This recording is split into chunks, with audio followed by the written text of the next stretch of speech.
नमस्कार। ज्योतिष शास्त्र में श्रद्धा और विश्वास रखने वाले सभी जातकों का पारलौकिक जगत चैनल में बहुत बहुत स्वागत है। आज के इस वीडियो में हम बात करेंगे मीन राशि के जातकों की कुंडली में सितंबर 2022 में अलग अलग डेट्स पर बनने वाले गज केसरी राजयोग के बारे में। मैंने थंबनेल में लिखा है डबल गज केसरी राजयोग, और वो इसलिए कि सितंबर के महीने में न केवल देवगुरु बृहस्पति बल्कि बुध और शुक्र के द्वारा भी गज केसरी राजयोग बनेगा। मैं आपको बताऊंगा कि ये राजयोग आपकी कुंडली में किन किन डेट्स पर बनेगा, किन किन भाव में बनेगा और उसका क्या प्रभाव होगा, ताकि आप उसी के अनुसार अपनी प्लानिंग कर सकें। देखिए, गज केसरी राजयोग देवगुरु और चंद्रमा की युति या दृष्टि संबंध से बनने वाला अत्यंत श्रेष्ठ राजयोग है, और ये राजयोग बुध और चंद्रमा के दृष्टि संबंध बनने पर या शुक्र और चंद्रमा के दृष्टि संबंध बनने पर भी बनता है। गज केसरी राजयोग किसी भी जातक की जन्म कुंडली में अगर बन जाए तो उसे धन संपदा, संतान सुख, स्त्री सुख, माता पिता भाई बहनों का सुख, मान सम्मान, यश, कीर्ति, ये सब जीवन भर प्राप्त होता रहता है। हालांकि गोचर में ये राजयोग हर व्यक्ति की कुंडली में हर महीने कुछ विशेष तिथियों पर बनता है।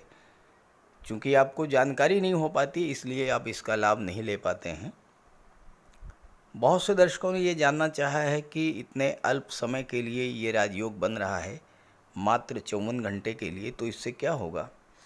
तो आप ये बात अच्छे से समझ लें कि जीवन की दशा और दिशा बदलने के लिए 2 घंटे भी बहुत दिन होते हैं। 2.25 दिन तो पर्याप्त समय है। और आपने भी देखा भी होगा, अनुभव भी किया होगा कि जीवन में बहुत सी घटनाएं अचानक से घट जाती हैं। कभी अचानक से बहुत कुछ प्राप्त हो जाता है और कभी अचानक से बहुत कुछ चला भी जाता है। किसी भी राजयोग का लाभ 2 दिन क्या 2 घंटे में मिल जाता है, अगर आपकी जन्म कुंडली में राजयोग बनाने वाला ग्रह मजबूत स्थिति में हो या फिर आपके जीवन में उस ग्रह की महादशा या अंतर्दशा चल रही हो। ये राजयोग इतना श्रेष्ठ होता है कि इस राजयोग के दौरान किसी भी शुभ कार्य की शुरुआत की जाए, जैसे आपको कोई प्रॉपर्टी खरीदनी हो, शेयर या गोल्ड में निवेश करना हो, मकान बनवाना हो, वाहन खरीदना हो, किसी जॉब के लिए अप्लाई करना हो, किसी सरकारी योजना से लाभ लेना हो, शादी ब्याह के रिश्ते तय करने हो, विदेश जाना हो, नए व्यापार व्यवसाय की शुरुआत करनी हो, यात्रा देशाटन पर जाना हो, कोई धार्मिक या मांगलिक आयोजन करना हो, या फिर इस तरह का कोई भी शुभ कार्य अगर आप इस राजयोग के बनने पर शुरुआत करते हैं तो उसमें सफलता और लाभ के प्रबल योग बनते हैं। यहाँ एक और महत्वपूर्ण बात मैं आपसे कहना चाहूँगा कि अच्छे समय का इंतज़ार करने से बेहतर है वर्तमान को ही अच्छा बनाया जाए, और साथ ही जब भी आपके जीवन में शुभ समय और शुभ योग बने उसका पूरा लाभ उठाया जाए। देखिए, 24 घंटे में 1.5 घंटे राहु काल होता है, और आप राहु काल में किसी भी कार्य की शुरुआत करके देखिए, वह कार्य आपका पूरा नहीं होगा। अगर किसी तरह से पूरा हो भी जाए तो आपको इतनी परेशानियां झेलनी पड़ेंगी उस कार्य को पूरा करने में, और इतना समय लगेगा कि आपको लगेगा कि ये कार्य मैंने शुरू ना किया होता तो ज़्यादा अच्छा होता। लेकिन वही कार्य अगर गज केसरी राजयोग के दौरान शुरू किया जाए तो बड़ी आसानी से वो कार्य पूरा हो जाता है, सफलता के पूरे योग बनते हैं।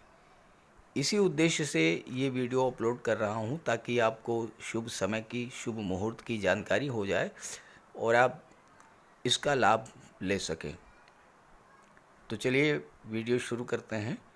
वीडियो के अंत में मैं आपको देवगुरु बृहस्पति के उपाय भी बताऊंगा। मीन राशि के जातकों के लिए वैसे तो सितंबर 2022 का पूरा महीना ही बहुत श्रेष्ठ है, क्योंकि आपकी कुंडली में 3 ऐसे ग्रह जो कि बहुत ही महत्वपूर्ण ग्रह हैं और बहुत ही श्रेष्ठ और मजबूत स्थिति में हैं। गुरु आपके कुंडली के लग्न भाव में गोचर कर रहे हैं और यहाँ पर राजयोग बना रहे हैं, हंस महापुरुष राजयोग। बुध का गोचर कुंडली के सप्तम भाव में हो रहा है और यहाँ पर बुध भद्र राजयोग बना रहे हैं। सूर्य का गोचर कुंडली के छठे भाव में अपनी ही राशि में हो रहा है और सूर्य यहाँ पर विपरीत राजयोग बना रहे हैं। और शुक्र 24 सितंबर से 18 अक्टूबर तक नीच भंग राजयोग का निर्माण करेंगे कुंडली के सप्तम भाव में। सप्तम भाव जो कि दाम्पत्य सुखों का है, विवाह का है, लव रिलेशंस का है, पार्टनरशिप का है। और शुक्र इन सभी के कारक हैं, दाम्पत्य सुखों के, संतान के, विवाह के। और शुक्र नीच भंग राजयोग बनाएंगे। तो इस तरह से सितंबर का महीना कुल मिलाकर के बहुत ही अच्छा है ग्रह गोचर को देखते हुए। फिर भी कुछ डेट्स ऐसी हैं जो विशेष मुहूर्त कहा जा सकता है, विशेष शुभ योग कहा जा सकता है। और उन मुहूर्तों में, उन योगों के बनने पर आप अगर किसी कार्य की शुरुआत करना चाहते हैं तो वह बहुत ही बेहतर रहेगा। तो बात करते हैं किन किन डेट्स में ये मुहूर्त बन रहे हैं। देखिए, 2 सितंबर प्रातः 2 सितंबर 2022 एक तरह से माह की शुरुआत ही बहुत अच्छी हो रही है। शाम को 5:56 5:56 PM चंद्रमा का गोचर कुंडली के अष्टम नवम भाव में होगा, वृश्चिक राशि में, भाग्य भाव में। देवगुरु की दृष्टि चंद्रमा पर पड़ेगी और यहाँ पर गज केसरी राजयोग का निर्माण होगा। चंद्रमा भाग्य भाव में गोचर कर रहे हैं, भाग्य का सपोर्ट मिलेगा। देवगुरु की दृष्टि पड़ रही है भाग्य भाव पर और देवगुरु भाग्य के कारक तो होते ही हैं। चंद्रमा 2 त्रिकोण के स्वामी हो रहे हैं, पंचम भाव के स्वामी हो रहे हैं और भाग्य भाव में गोचर कर रहे हैं। और पंचम भाव होता है संतान और शिक्षा का। आप संतान के लिए कुछ करना चाहते हैं, कोई नई शुरुआत कराना चाहते हैं तो आप कर सकते हैं।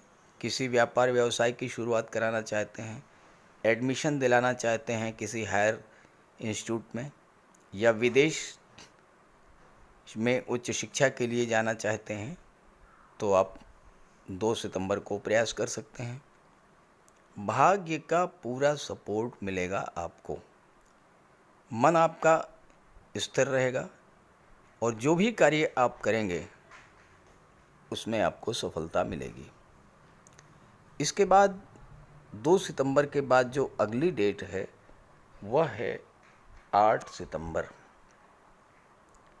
8 सितंबर को बाद दोपहर 12:39 AM यानी कि रात्रि 12 बजे के बाद, यानी 8 सितंबर और 9 सितंबर दोनों ही दिन गज केसरी राजयोग बनेगा। क्योंकि चंद्रमा का गोचर कुंभ राशि में होगा और 8 सितंबर को शुक्र का गोचर छठे भाव में होगा। हालांकि शुक्र की दृष्टि चंद्रमा पर पड़ेगी छठे भाव से गज केसरी राजयोग तो नहीं बनता है, लेकिन शुक्र और चंद्रमा दोनों ही अत्यंत सौम्य और शुभ ग्रह हैं, और शुक्र की दृष्टि जब चंद्रमा पर पड़ेगी तो इसका लाभ तो आपको मिलेगा। और लाभ कहाँ पर मिलेगा? विदेश में। विदेश से संबंधित कोई कार्य आप अगर करना चाहते हैं तो वहाँ पर आपको लाभ होगा। विदेश से धन प्राप्त होगा। उच्च शिक्षा के लिए विदेश जाने का कार्यक्रम अगर आपका है तो उसमें आपको सफलता मिलेगी। पासपोर्ट वीज़ा के लिए अप्लाई कर सकते हैं। साथ ही साथ कोई धार्मिक या मांगलिक आयोजन भी अगर आप करना चाहते हैं तो 8 और 9 सितंबर में कर सकते हैं। इसके बाद जो अगली डेट है वह है 10 सितंबर। 10 सितंबर को प्रातःकाल 2:23 पर चंद्रमा का गोचर मीन राशि में होगा और चंद्रमा आपके लग्न भाव में गोचर करेंगे। गज केसरी राजयोग बनेगा और डबल गज केसरी राजयोग बनेगा। देवगुरु और चंद्रमा के युति बनने से तो बन ही रहा है। बुध की दृष्टि चंद्रमा पर पड़ेगी तो इससे भी गज केसरी राजयोग बनेगा। तो 10 सितंबर को डबल गज केसरी राजयोग बनेगा और चंद्रमा की दृष्टि सप्तम भाव पर पड़ेगी। दाम्पत्य सुखों में वृद्धि होगी। विवाह के लिए बहुत ही शुभ मुहूर्त है। विवाह के रिश्ते फाइनल करने के लिए बहुत ही उत्तम समय है। 10 सितंबर और 11 सितंबर को कोई भी मैरिज संबंधी प्रपोज़ल अगर है तो वो बहुत ही बेहतर प्रस्ताव होगा और आपको उसे एक्सेप्ट करना चाहिए। पार्टनरशिप में किसी प्रकार की कोई दरार आ गई थी तो उसे दूर करने का बहुत ही अच्छा समय है। पार्टनरशिप में व्यापार शुरू करने का भी बहुत अच्छा समय है। और साथ ही साथ आप से जो भी नाराज़ हो गए हैं, जो आपसे रूठे हुए हैं, उन्हें मनाने का बहुत ही उत्तम योग है। अगर आप 10 और 11 सितंबर में प्रयास करेंगे रूठे हुओं को मनाने का तो निश्चित आपको सफलता मिलेगी। 10 सितंबर के बाद ये राजयोग आपकी कुंडली में 20 सितंबर को बनेगा। 20 सितंबर को 2:24 2:24 PM बाद दोपहर 2:24 पर चंद्रमा राशि परिवर्तन करेंगे और कर्क राशि अपनी ही राशि में गोचर करेंगे और देवगुरु की दृष्टि पड़ेगी चंद्रमा पर। अब यहाँ देखिए, देवगुरु की दृष्टि अपनी उच्च की राशि पर पड़ रही है। कर्क राशि देवगुरु की उच्च की राशि है और चंद्रमा की तो अपनी ही राशि है। तो बहुत ही श्रेष्ठ गज केसरी राजयोग यहाँ बनेगा। और चूँकि ये पंचम भाव में बन रहा है तो छात्रों के लिए बहुत अच्छा है। संतान की दृष्टि से बहुत अच्छा है। लव रोमांस की दृष्टि से और कोई नई क्रिएटिविटी को बूस्टअप करने के लिए भी बहुत अच्छा समय है। आप जीवन में कोई नई शुरुआत करना चाहते हैं तो आप 20 सितंबर और 21 सितंबर में कर सकते हैं। इसके बाद जो अगली डेट है वो है 25 सितंबर। 25 सितंबर को चंद्रमा का गोचर कन्या राशि में होगा और यहाँ पर चंद्रमा के साथ बुध भी होंगे, चंद्रमा के साथ शुक्र भी होंगे और देवगुरु की दृष्टि भी पड़ेगी चंद्रमा पर। 25 सितंबर को प्रातः 11:22 से गज केसरी राजयोग की शुरुआत होगी और ये समय आपके लिए बहुत ही अच्छा रहेगा। धन प्राप्ति के लिए, व्यापार व्यवसाय के लिए, लव रिलेशंस के लिए, शादी ब्याह के लिए और पार्टनरशिप के लिए, इन सभी कार्यों के लिए 25 सितंबर का जो है समय 25, 26 और 27 का भी पार्ट, ये बहुत ही अच्छा रहेगा, क्योंकि शुक्र, बुध और चंद्रमा 3 महत्वपूर्ण ग्रह और 3 अत्यंत सौम्य ग्रह, तो आपके जीवन में सुख, शांति, सौहार्द को बढ़ाने वाला होगा ये समय। और इसके बाद 29 सितंबर को चंद्रमा एक बार फिर से राशि परिवर्तन करके वृश्चिक राशि में गोचर करेंगे 11:24 रात्रि 11:24 PM। और 30 सितंबर और 1 अक्टूबर तक गज केसरी राजयोग बनेगा भाग्य भाव में, और इसका वही प्रभाव होगा जो मैंने आपको वीडियो के शुरू में बताया था कि आपको भाग्य का सपोर्ट मिलेगा। यात्रा, देशाटन के लिए आप कार्यक्रम बना सकते हैं, कोई मांगलिक या धार्मिक आयोजन कर सकते हैं, और साथ ही साथ पिता के साथ संबंध भी आप मजबूत करने के लिए प्रयास कर सकते हैं। अब अगर आपकी जन्म कुंडली में देवगुरु कमज़ोर स्थिति में है तो उनका उपाय ज़रूर कर लें, ताकि आपको इन राजयोगों का पूरा लाभ मिल सके। तो चलिए बात करते हैं देवगुरु के उपायों पर। कुंडली में देवगुरु बृहस्पति का बहुत ही महत्वपूर्ण स्थान है, क्योंकि देवगुरु कुंडली के पंचम और नवम भाव के कारक होते हैं। पंचम भाव से संतान का विचार किया जाता है, शिक्षा का विचार किया जाता है, और नवम भाव से भाग्य का विचार किया जाता है। गुरु ग्रह भाग्य के लिए जिम्मेदार माने जाते हैं, और किसी भी कार्य की सफलता के लिए देवगुरु का मजबूत होना बहुत ज़रूरी है। जब कुंडली में देवगुरु मजबूत होते हैं तो भाग्य का साथ मिलता है, जिस काम में हाथ डालते हैं वो सफल होता है, विवाह समय से होता है, शिक्षा अच्छी मिलती है, गुरु की कृपा रहती है, धन की प्राप्ति होती है। तो देवगुरु के लिए कुछ उपाय बताने जा रहा हूँ, उपाय ज़रूर कीजिएगा। अगर आपकी जन्म कुंडली में गुरु कमज़ोर स्थिति में है तो आपको गुरुवार का व्रत करना चाहिए। स्नान करते समय जल में आधा चम्मच हल्दी डालकर स्नान करें। स्नान के बाद पीले रंग के वस्त्र धारण करें, और साथ ही साथ केसर या हल्दी का तिलक लगाएं। और गुरुवार के दिन भगवान विष्णु की उपासना करें। घर में केले का एक वृक्ष लगा लें, उसकी पूजा करें, उसकी सेवा करें।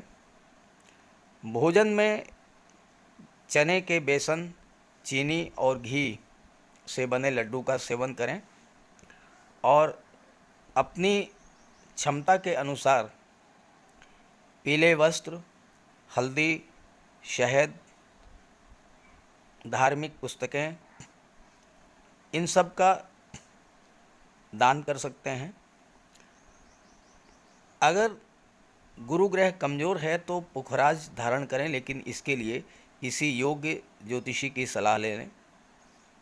माता पिता, गुरु और बुज़ुर्गों का सम्मान करें, उनकी देखभाल करें और उनका आशीर्वाद प्राप्त करें। साफ सफाई रखें, गुरु की सेवा करें, और दही और चावल गरीबों को खिलाएं। किसी गरीब को, किसी दिव्यांग व्यक्ति को भोजन कराएं। किसी वृद्धाश्रम में जाकर के वृद्धों के साथ कुछ समय बिताएं, उनकी समस्याओं को जानें, समझें। कोई ज़रूरी नहीं है कि आप धन से ही सहायता करें, तन और मन से भी आप मदद कर सकते हैं दूसरों की, और ऐसा करने से देवगुरु अत्यंत प्रसन्न होते हैं। और जब देवगुरु बलवान होंगे तो आपको पूरा लाभ मिलेंगे। तो ये उपाय करके देखिएगा, लाभ होगा। कमेंट करके बताइएगा ताकि आपके साथियों को भी इसका लाभ मिल सके। नमस्कार।